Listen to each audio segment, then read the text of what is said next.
In the 70s, our beach culture was booming and everyone wanted to be by the sea and show off their sun-tanned bodies.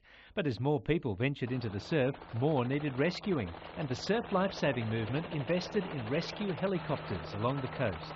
In 1975, Newcastle got its first rescue chopper, a Bell 47, sponsored by the Wales Bank, which would later become Westpac, and NBN News captured it landing on Merewether Beach.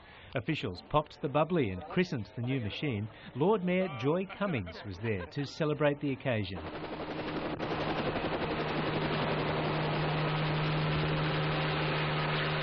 Ray Deneen covered the story, going for a flight with pilot John Dorney. This is a Jet Age plus Surf Lifesavers view of the beach. And here's the man who'll be piloting Newcastle's Surf Lifesaving helicopter. John, what are the particular hazards to be mindful of? There's really no particular hazard. It's a matter of everybody knowing their job and doing their job without any hitches. You're not actually a lifesaver, are you? No way. I wouldn't be dangling on that rope for anything. The crewmen who were dangling on the line in those days wore nothing more than a harness, shorts and bare feet as they carried out rescues along our beaches. We took our respective positions in the chopper and on the line. We went up onto the cliff face and we picked the young fellow from the cliff face and then brought him back down onto the beach. Back in those days it was a static line and some services still use the static line to this day. Static meaning that the line underneath the aircraft remains there, it doesn't move. Unlike the winches, the state-of-the-art winches we have these days, we only put winches on our aircraft from 1986.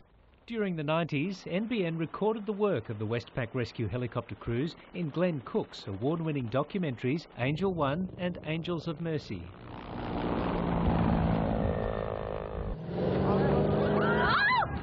Paraglider down at Mungo Brush, that's all we know at this stage. Want it more to get up there, on way.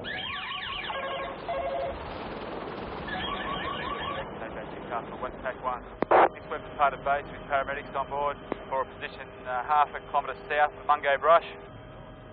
Our role as a helicopter rescue service is to get those paramedics, doctors, medical staff to the scene as quickly and as safely as possible.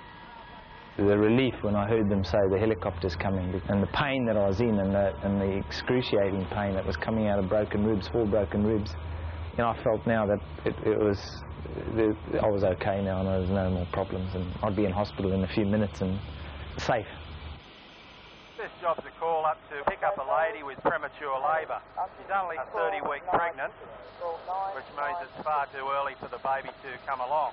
There's a little problem in that she's having contractions, but her cervix isn't dilated at this stage. That will change, but hopefully not before we get to John Hutter. I was really scared and worried. Whether I was going to get there in time was my major concern, and I kept asking for reassurance. It was just so quick. We made it. Thank goodness. Very caring, and there's just not words that can describe how much, you know, we want to thank you for the service and what you did for us on that day. People are fascinated with helicopters because they're so unique. They can land on the doorstep of an accident and pick someone up and land on the doorstep of the hospital. They're so versatile in what they do, and obviously they're very expensive. You know, the budget back in 1975, I think for 6 months was $30,000. The annual budget for Newcastle alone here in for the operating cost of the Bell 412 is over $12 million. So, you know, huge leap forward. In our next 50 Years special, we look back at the arrival of NBN's first news helicopter.